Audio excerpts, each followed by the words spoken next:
Hello, this is Mr. Bergman, and we're going to do the work together problem 10.3. Now, you'll notice right here it says granted credit to Wilbanks and Associates for merchandise returned. Sometimes merchandise is returned for various reasons. Now, it says for $457 plus sales tax, and you'll notice it says from S356. Now, this has nothing to do with this current transaction, but in order to understand this, I'm just going to go ahead and diagram it just so that you know what this is referring to. So when you see S356, that happened a while ago. Let's say that that happened in the month of May. We're in month of June now, but this happened in the month of May.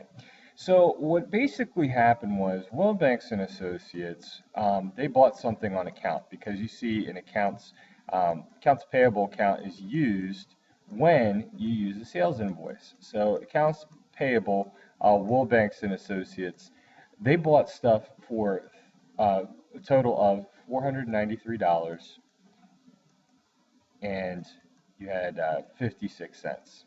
Okay? So what happened was, whenever they buy something on account, remember that you always record the amount of sales that they had. They bought $457 worth of stuff, but they also owe sales tax. So we have this new account called Sales Tax Payable, all right, STP for short. And sales tax payable is a liability account, and 3656 is how much you owe. Well, now what happens is June 3rd comes around. So May is over. Okay, so we're going to just cross out May. Now it's June. And so Wilbanks and Associates, they weren't happy with their merchandise. Something was wrong with it and they want to return it back.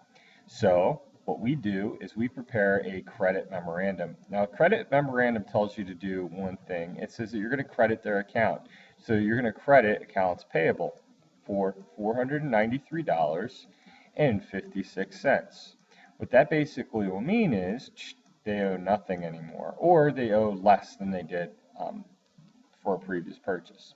Now, we can never debit sales. Not going to happen. Never going to happen. So we have this contra account that we have now that'll allow us to deduct the amount of sales that comes out of how much we sold. And what it's referred to now is called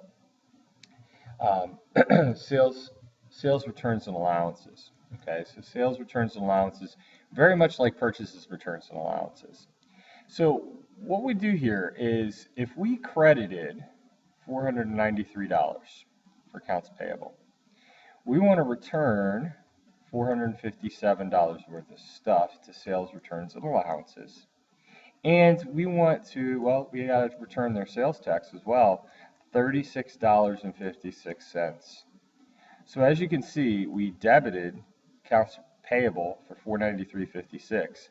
We debited sales tax payable and the new account sales returns and allowances. When you add both of these up, they're going to equal the $493.56. So let's get out of this and let's actually do this on paper. So we'll go to our account. Let me just get out of the drawing tools here, and we'll put down the date. So we put down June 3rd. All right, you'll put credit memorandum number 41. And from the previous example, if you remember, whenever we return something, okay, we're going to put down sales returns and allowances. That's our new account, and that was for $457. All right, we also had tax. Okay, so we have this tax right here, the $36.56. So we're going to put in $36.56 right here, and that's going to be for sales tax payable. All right, when you add both of these up, it's going to equal our grand total right here of $493.56.